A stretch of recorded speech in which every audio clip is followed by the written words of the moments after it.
not Peter. It's not Mark. That leaves one other character, Judas. Notice I said Judas the CI. Not the rat, not the fake, not the one who dropped the dime, but in today's terminology, if you watch Hollywood theater, you know that CI is an acronym for confidential informant. Right? Come on now, y'all know. Y'all watch TV. Okay? So Judas is CI. We're going to talk about Judas first. But before we get to Judas, yesterday, FL and I had the wonderful opportunity to have dinner together. We dressed in our after 7 outfits. We got pretty sharp and snazzy. We drove many miles outside of the county line to another county. We found ourselves in this banquet room full of guests and people. Had a wonderful meal. And it was a 4-hour service, but the meal was about midway of the service. And so just like, some colored people do, when the food was over, we kind of we went our way so that we could get ready for today's service. In other words, we had a full stomach, we had a good fellowship, but it was time for us to go. And we had a wonderful time celebrating the retirement of Pastor Pumphrey over at ICOG and the different people who came to celebrate him and to honor him. And the thing that I want to get to as we were sitting there, as she and I were talking and discussing some of everything, including the coronavirus, and, just a lot of stuff. And all of a sudden she asked me, what was I preaching about today? And from time to time she will ask me that, and we'll get into that discussion. But more often than not, I get into this discussion during the week in preparation of the message from other preachers. And, we exchange ideas and we bounce things off of one another, and we'll talk about what we're going to talk about on Sunday. And so yesterday we were talking, and I was telling her about it, and I started out by saying the title of the text is The Backstabber. And so and I was telling her that somehow God is going to allow me to tie this all back in to Lent and to Easter and the betrayal of Jesus Christ. And I could have used the topic, the betrayal, something like that, but we figured the backstabber would really draw some interest. Amen? Amen. Did it work? Yes. All right. So we have your attention, the backstabber. All right. So again, when we, as ministers of the gospel, prepare ourselves to bring the word of God to you, there are many things running through our minds and through our heads. And I know personally, my wish, my desire is that each and every time I open my mouth to you, that I be able to encourage you, to uplift you, and to inspire you. And as I do that, I find myself oftentimes trying to find something new, something that you haven't heard, that's going to tie back in and just energize you. Just give you a rebirth. And that doesn't always happen, because the Word of God says His Word and He are the same. And if He's the same God yesterday, today, and forevermore, He never changes, then His Word never changes. But it's up to me to try to present it sometimes a little bit differently, and this is what I try and do. It doesn't always work. And I'm saying that to say that God knows that oftentimes you walk through these doors on a Sunday morning, and your heart is heavy. Your heart is on so many different things. Some things that are going on your job, things that are going on in your neighborhood, in your family. We've been telling people to get the flu vaccine so that you can gird yourself up against the flu. And lo and behold, several weeks ago, we were introduced to coronavirus, COVID-19. We introduced to a whole something new, something that some people are telling us don't worry about it. And on the other hand, some of the media is saying you should worry about it. They're telling us not to touch our face, to constantly wash our hands. We find that the surgical masks are in short supply, hand sanitizer in short supply. So you're worried about that. You're worried about your jobs, and the stock market is crashing. There's a whole lot of things going on. And so today, we're trying to get you to see that with all that stuff that's going on, it was because of a backstabber. It was because Judas betrayed Jesus in the garden.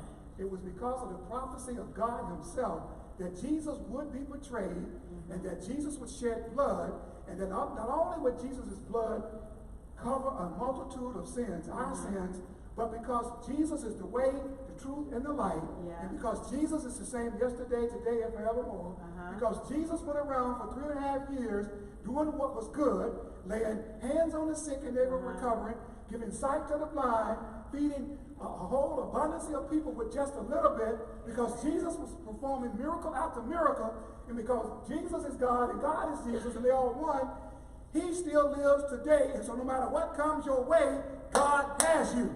Amen. Even in the book of Psalms, I believe it's the 91st Psalm, particularly around the 91st topic of Psalm, around the 10th verse, it tells us that no disease, no destruction will come near to us because Jesus loves us.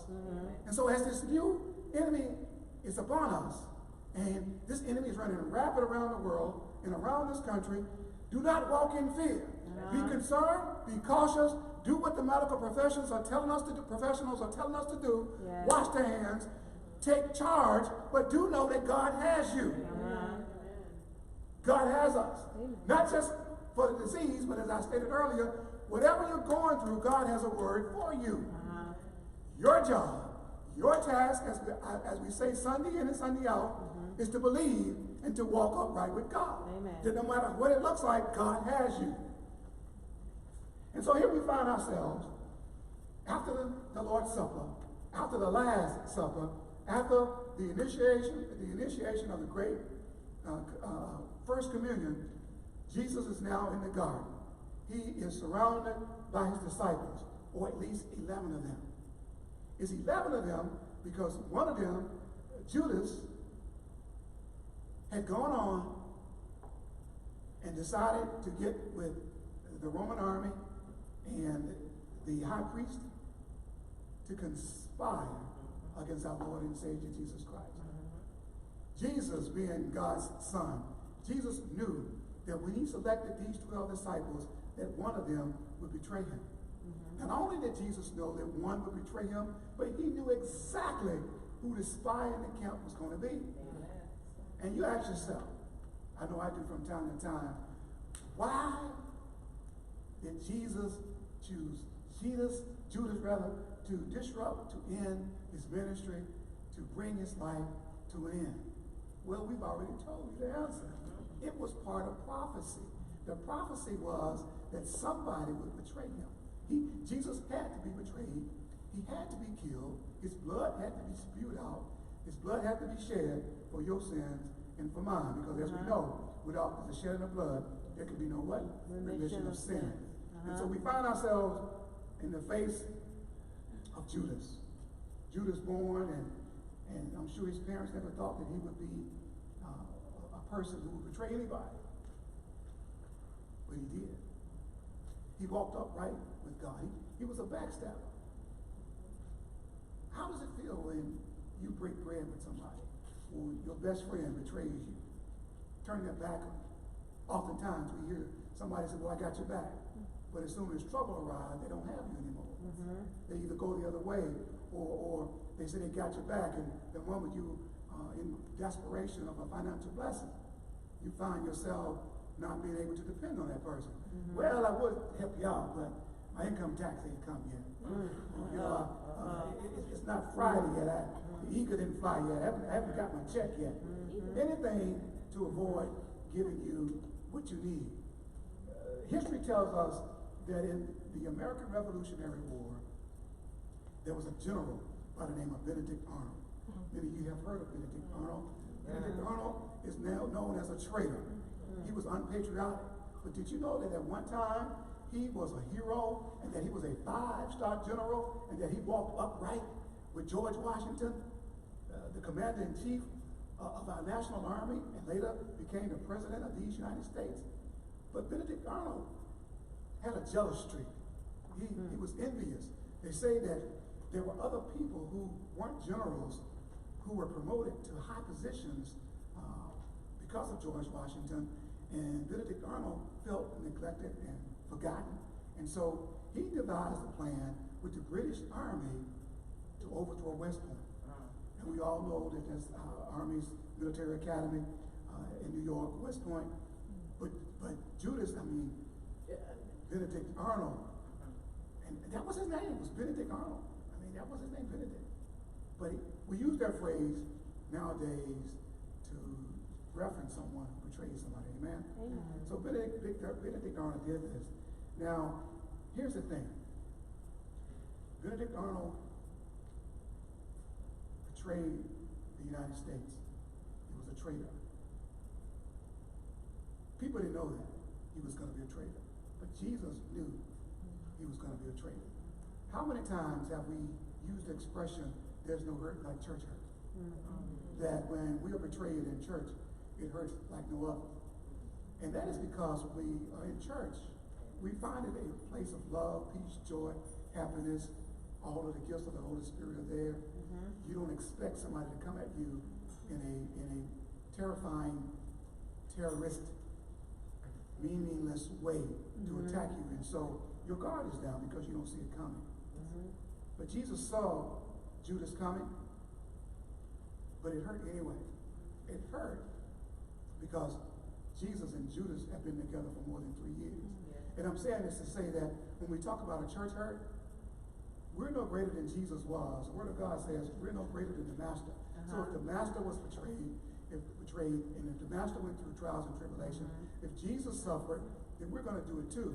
And so gird yourself up, put on your duck clothes, and know that sometimes stuff is going to come at you, even within the house of God. Amen. And that comes sometimes because even in the house of God, people get jealous. They get jealous of your position, your title. If people like you, they get mad at that sometimes. Sometimes they don't understand what you do, why you do what you do, and they get upset with you. And there's all these things could have been one of the reasons why the backstabber took his approach to Jesus. They tell me that the name Judas actually means a life of praise. So when Judas's parents named him Judas, they're thinking he's going to praise God. And there he was with Jesus for 3.5 years. But he walked upright with Jesus, and Jesus was by his side. He was by Jesus' side, but his heart was not with Jesus. He did not believe that Jesus was the Son of God. He couldn't have believed that Jesus was the way, the truth, and the life. Even though he saw Jesus performing these miracles, there had to be some disbelief. The story goes on that Judas sold out Jesus for 30 pieces of silver. So if he did it out of greed, 30 pieces of silver today, they tell me, sums up to be about $25. Can you imagine that? That he sold out our Lord and Savior for $25? So it must not have been greed. It was probably jealousy. Because he couldn't do this. He couldn't perform the miracles. And thousands upon thousands of people by now are following Jesus. So perhaps he was mad, he was angry that people wasn't following him. He also was a thief.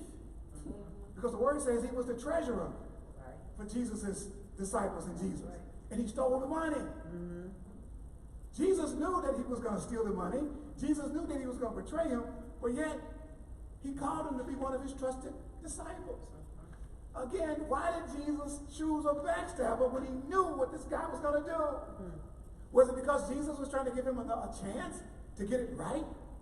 Did Jesus believe that he was going to change his mind? No, because he's God. He knew that he wasn't going to change his mind.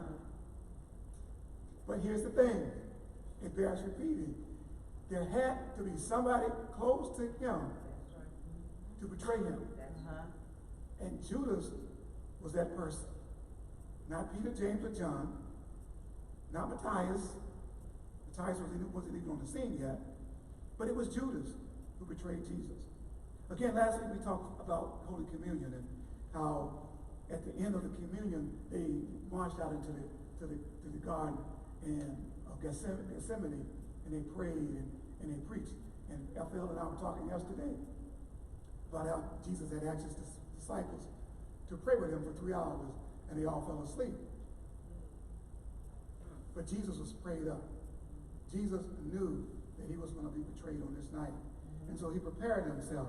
He knew that in these 3 hours of prayer, notice I said 3 hours of prayer, he prayed for 3 hours. Sometimes we can't pray for 3 minutes. Albeit if somebody gets before you on Sunday morning and they pray more than 60 seconds, you begin to open your eyes and start looking at your watch. He or she's been preaching too long. They praying a sermon. But Jesus prayed for 3 hours, and this is the Son of God. And if he felt that he had to pray 3 hours to get himself girded up, what about you and me? We are no greater than the Master. So Mark says that Judas arrived and he gave Christ, he kissed. Remember, I got to repeat the word kissed. In this passage of scripture, it didn't say kiss, present tense. It said kissed. And they tell me that that is interpreted in Hebrew to mean that it was a passionate kiss. Oftentimes when we hear or we read this, that Judas kissed Jesus, we're thinking rather that it was just a simple peck on the cheek. And that signaled to the Roman soldiers and to the high priest and their men that Jesus was the one. But no, they say this was a passionate kiss. It wasn't French kissing now, but it was a passionate kiss. And it was a kiss so much in semblance to when the prodigal son returned home. You know the story, how he came back and his father, before he gave him a ring of gold and put on a robe, he gave him a kiss. It says he kissed his son. So it was that kind of passionate love. I missed you, kind of thing. You know how it is when a loved one is sick and they recover and you're all overjoyed with passion, or if they're gone on a trip for a while and you haven't seen them and they come back. Yeah. So you got that, right? Yeah. It was a passionate kiss. And this is what Judas did. Judas had tipped away. He had lost all semblance of being a disciple. Now, he didn't just do this on that day. It wasn't a spur of the moment thing. The word said he had plotted.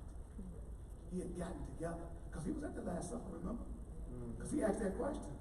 Lord, is it I who dip in the dish? And Jesus told him what? It is so, Judas, it is so. So Judas knew that Jesus knew that he was going to betray him. The thing is, nobody knew but Judas and the high priest and the Roman soldiers as to how it would be known who Jesus was. Now you would think about this. Think about this. For 3.5 years, Jesus is all over the empire, all over the Roman Empire. He's doing all of these miracles. So you would think somebody would know him.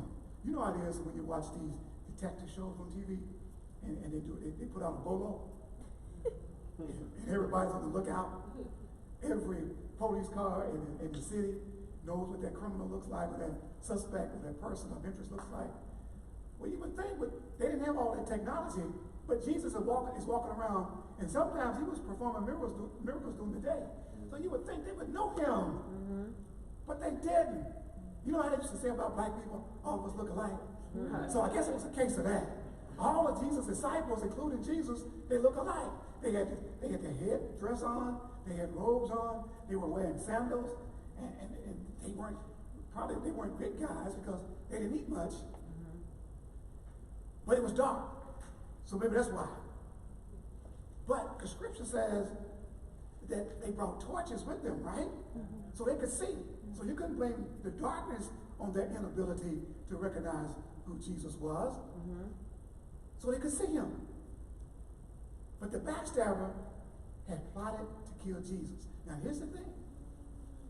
As scripture says in John 18:3, it speaks of a cohort of people who came with Judas. A cohort of people. Now a cohort in Roman soldier terminology is a tenth of a legion. A legion of Roman soldiers was about 6,000 soldiers. So the backstabber came with a cohort of a legion. A legion is 1/10. A cohort rather, is 1/10 of the legion. The legion is 6,000. 10% of a legion is a cohort. That means 600.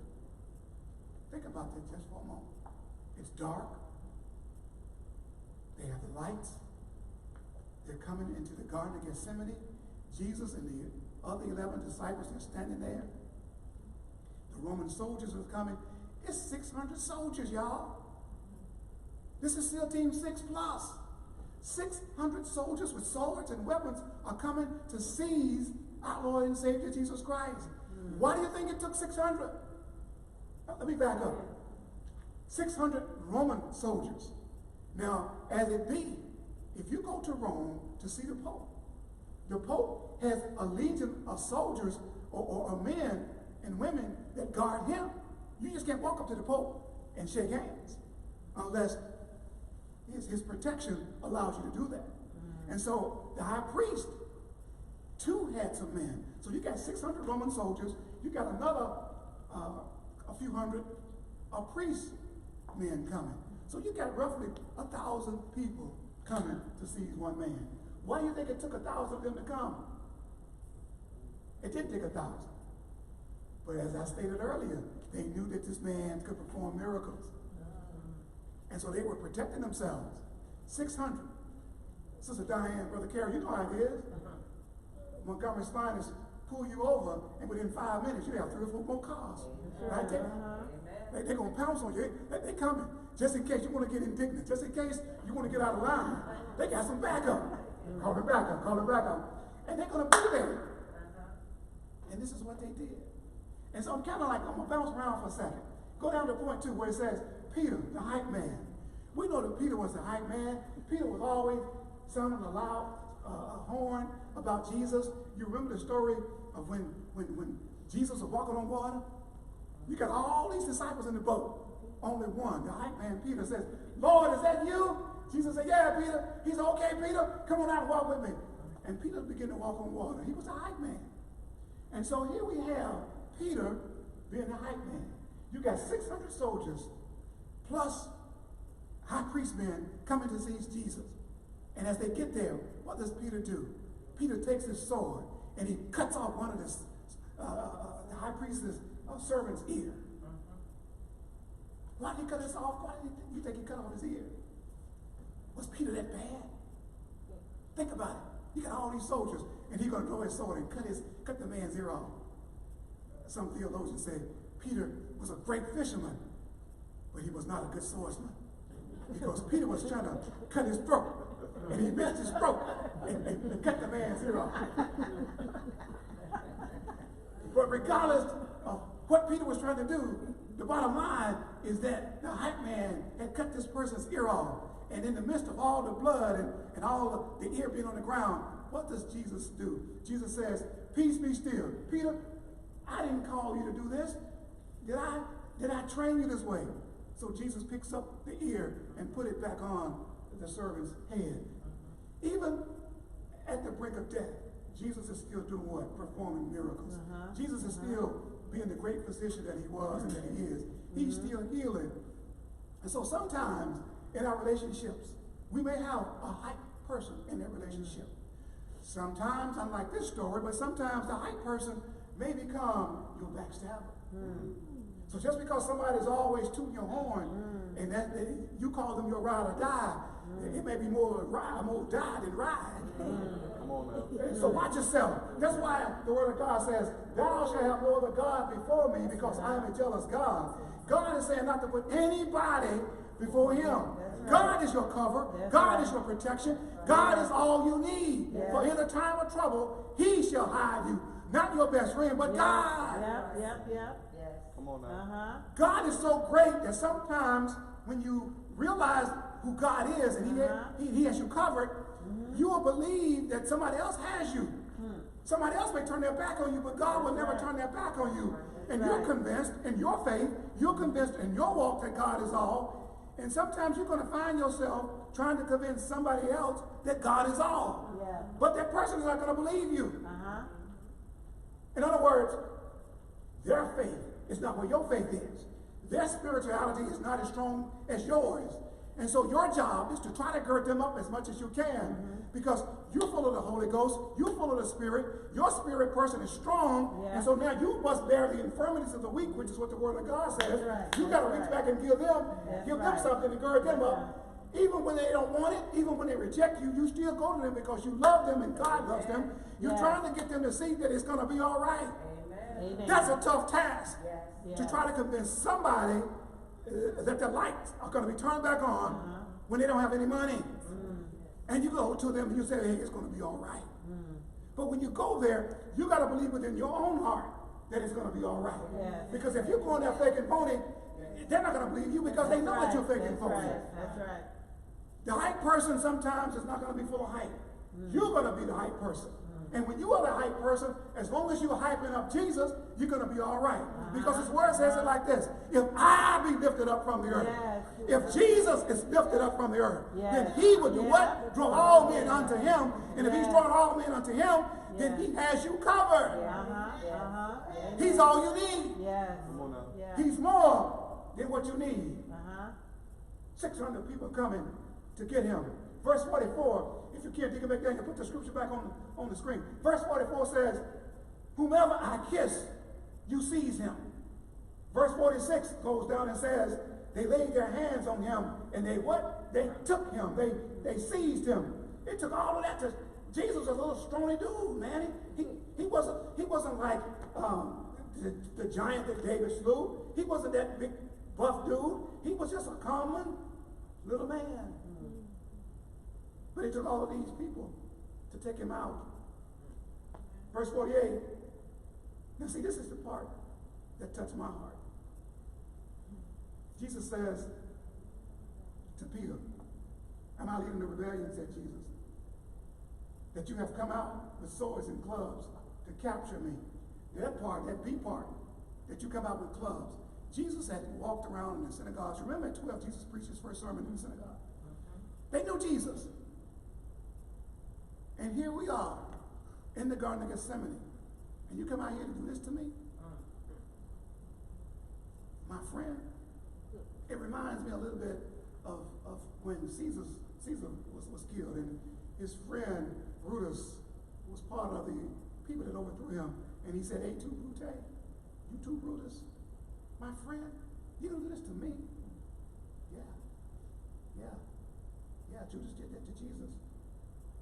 And then he goes on to say the third witness, go back to the points, the third person. Mark, the reluctant witness. Now, in this passage of scripture, he doesn't say who the person is. But theology teaches us that naked person, that had that garment, I almost said a streaker. Some of you are chuckling and laughing because some of you remember what the streaker was. You remember?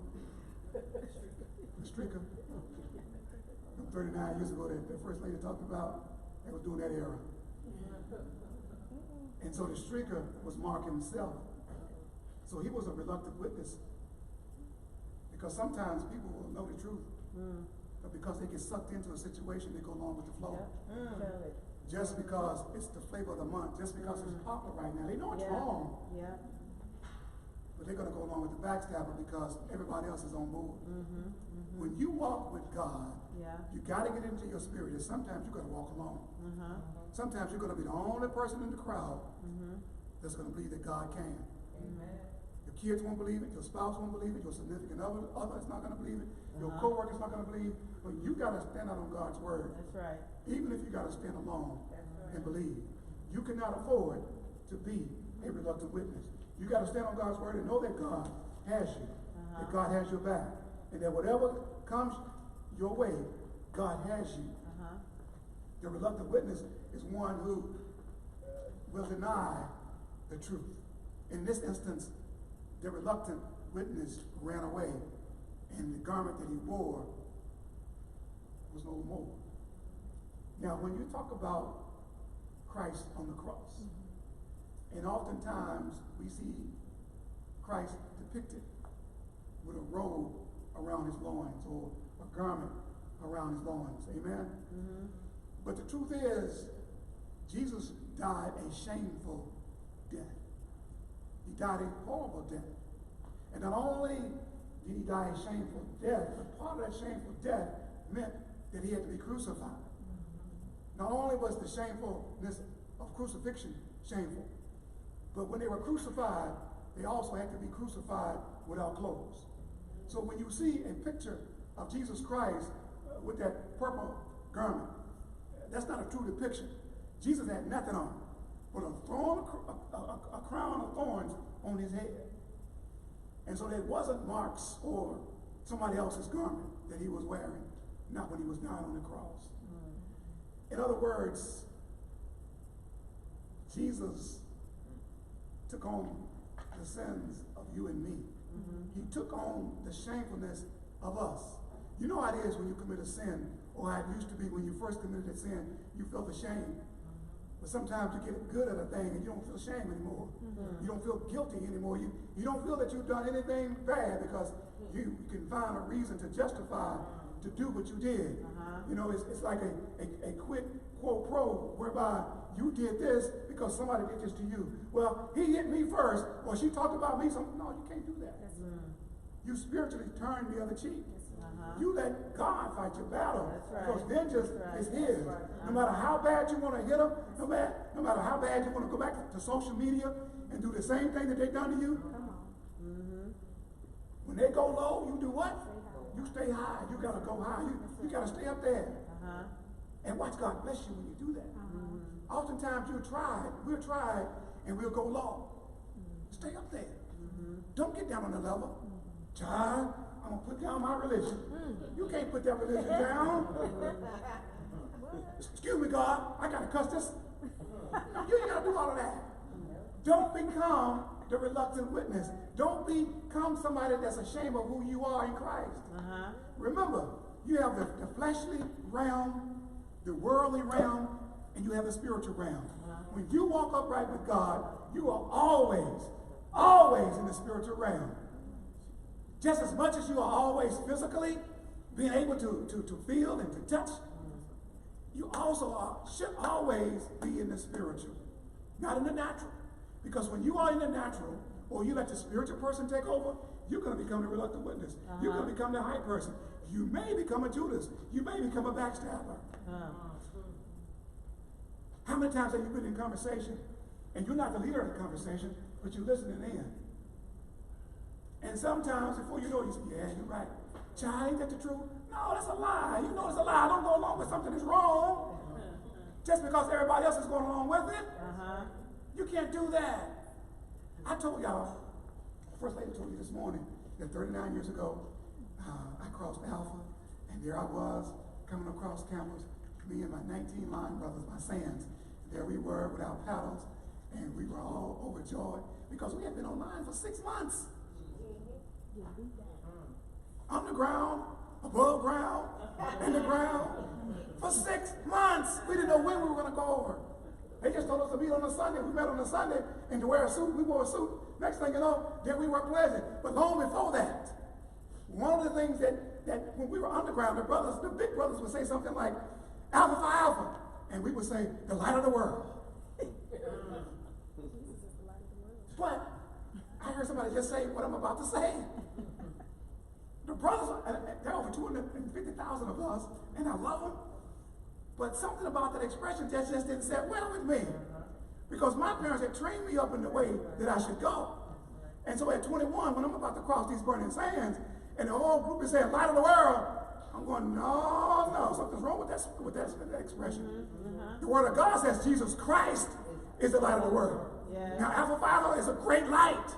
Men like Martin Luther King Jr. and Andrew Young and Thurgood Marshall, they all crossed Alpha, but they're dead and gone. But the light of the world still shines, and that is in Jesus Christ.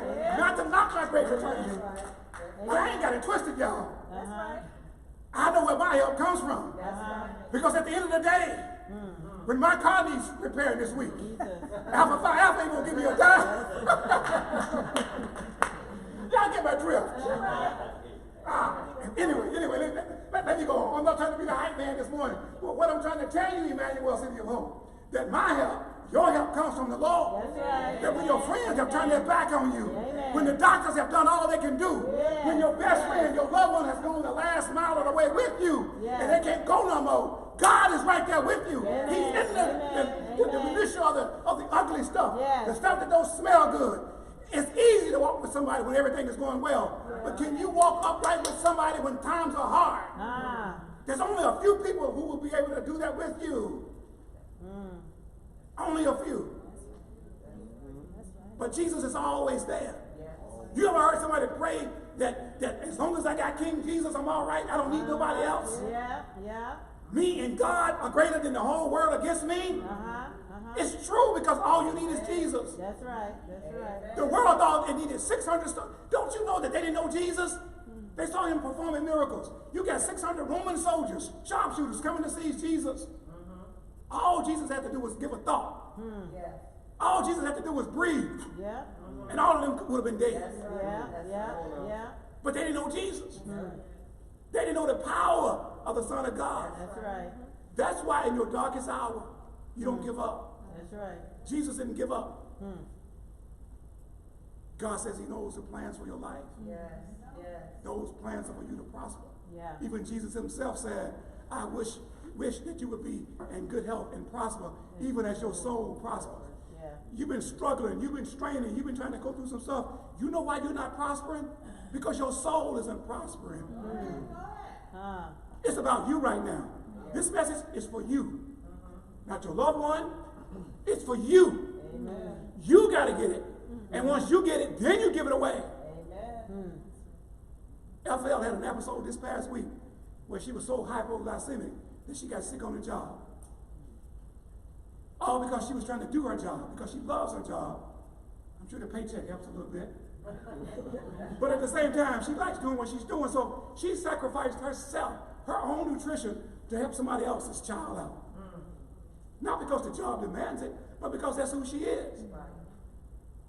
And so I had to remind her again, okay, you know what they say on the airplane, in the event that this cabin loses pressure, masks are going to fall from the ceiling.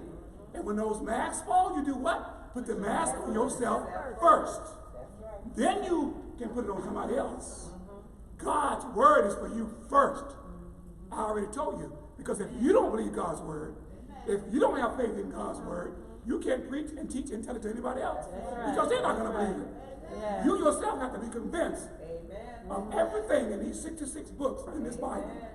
And once you become convinced of it, even when you don't feel like saying it, you're going to say it. You're not going to be perfect always. And I've told you that in a time of trouble, it's going to come upon you. You recognize that there is trouble, but you do in the spiritual just like you do in the physical. In the event of an emergency, you call the first responders, don't you? Well, spiritually, in the event of an emergency, you call the first responder, which is God the Father, God the Son, and God the Holy Spirit. This is who you call upon. That's right. That's right. That's your first line of defense. Always. And everything that you do, every facet of our lives, God has a solution. God has an answer. The question was asked more than 2,020 years ago. Is there anything too hard for God? The answer came back, no. There's nothing too hard for God. If there's nothing too hard for him, then certainly there's nothing too easy. In fact, he says, in all of your ways, consult him. I think the word acknowledgement is there. But in all your ways, pray about it. In everything that you do, talk to God about it, and he will direct your path. He will tell you which way to go. Give God a chance to work it out. Be like Jesus in the Garden of Gethsemane. Sometimes you got to pray a long time. Sometimes there's a short prayer. Like Peter and the disciples when they were on the boat, and that great storm came up, and they said, Lord, save us, we perish. That wasn't 3 minutes. That wasn't 3 hours. That was barely 10 seconds. But it was a prayer. Jesus heard that prayer, and he stepped out on the ship, and he said, peace, be still. And the waves and the winds ceased. That's the God we serve. He's the same God yesterday, today, and forevermore. Hey, the same power. The same power that he had then. Your God, our God, has that same power today.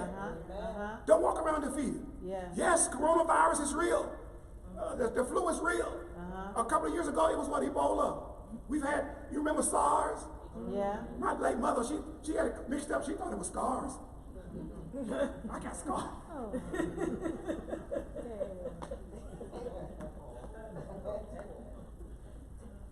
No matter what you call it, coming at us. Amen. Get ready for it. They're telling you not to go into crowds. Meetings are being canceled. I was praying for y'all this morning. You go, I'm through preaching, I'm just talking, looking down, just fellowship. This morning, I'm thinking, God, if they don't come to church today, I understand.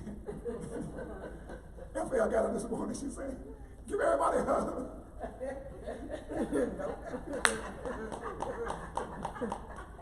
I know some of y'all probably said, and then we get up and we read to you the scripture in Psalm 49 that says, no disease will come near you, no destruction will come near you. Right. That in itself, you gotta believe. Amen. Amen. We're being anecdotal. We kind of laugh a little bit. But this stuff is real. And I've lost my voice screaming and shouting, trying to tell you that this week, and this day, this afternoon, when you leave here, it's stuff out there waiting for you. That's right, Sister Victoria, it's all right. But when you walk out that door and that stuff that's waiting for you, your God is bigger than that stuff. That's right. That's right. Look to him who's the author and finisher of your faith. We're done. Everybody rest on your feet. I think we're all home today.